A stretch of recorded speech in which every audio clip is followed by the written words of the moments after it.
a lot of people think, oh, the yuan's going to be gold back, and it's going to be a gold back currency. And that's not what you think. You think they're just simply hedging themselves against the dollar, and it's not going to be. They just want a better position with SDRs in the future.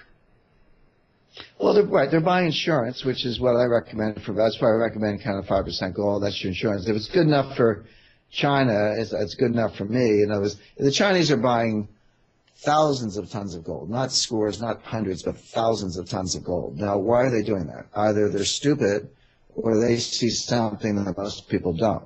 Well, I have a lot of experience in China. They're not stupid. So therefore, they see something most people don't. That's why they're piling it up, and I think every investor should have some. Now, the popular, the kind of, bloggy interpretation is they're going to come out with a gold-backed reserve currency. Well, China is not even close to having a reserve currency. People don't understand what a reserve currency is. There's a difference between a trade currency and a reserve currency. China is making great strides as a trade currency. It is true that they're doing swaps with countries. They're creating a yuan payment system. Other countries are beginning to accept the yuan and trade. So the yuan is expanding as a trade currency. But to be a reserve currency, you need investable assets. I mean, what is a reserve? It's your savings. So, if you make $100,000 a year and you spend $90,000, you've got $10,000 of savings left over at the end of the year. You can stick it in the bank, or you can buy stocks, or you invested in something. Well, it's no different for a country. Your reserve position is just your savings account. If you export a certain amount, import a certain amount, you export more than you import, and you have other direct capital flows, you're going to build up reserves. Well, you can't put them under your bed. You got to invest in something. Well, the only liquid securities market deep enough and big enough to absorb that amount of global savings, that amount of global reserves, is the U.S. Treasury market. That's why everyone's in U.S. Treasuries. So what would it take to make the yuan a reserve currency? Well, you need a Chinese sovereign bond market denominated in yuan. Well, it doesn't exist. And you not only need a bond market, you need issues in all maturities from 30 days to 30 years.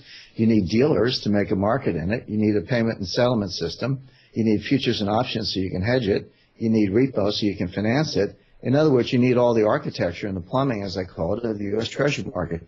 It will take at least 10 years, possibly 20 years to build that. And even if you did, China's still not equipped because there's no rule of law. I mean, you're not going to do any of this unless you have some confidence that contracts can be enforced, and communists don't believe in the rule of law. So China's not ready to be a reserve currency anytime soon. But here's what they are doing, Greg, and it goes back to the SDR discussions. These secret conversations are taking place as we speak at the IMF meeting in Washington on this weekend in October.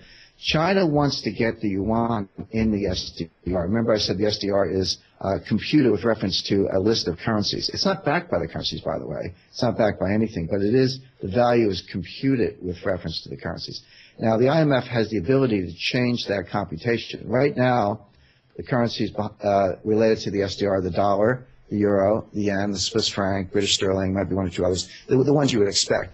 If you can put the yuan in the calculation, this is a backdoor way for China to be a reserve currency. They want to have it both ways. They want to have reserve currency clout, which they would get from the SDR, but they don't want to open their capital account in the way I described with all the bonds and the futures and options and all that. So China is kind of cozying up to the SDR, saying, hey, include us in the SDR.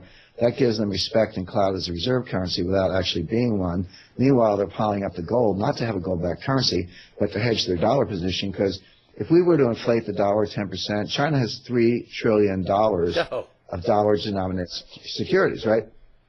10% inflation on those dollars is a $300 billion wealth transfer from China to the United States. Because this is how the U.S. pays its debts. We just say, hey, we owe you $4 trillion or $3 trillion or whatever. Here's your $3 trillion. Good luck buying a loaf of bread. In other words, we're going to inflate our way out of it.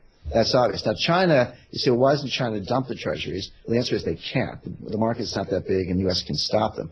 But what they can do is build up a pile of gold. So they got a big pile of paper and a big pile of gold.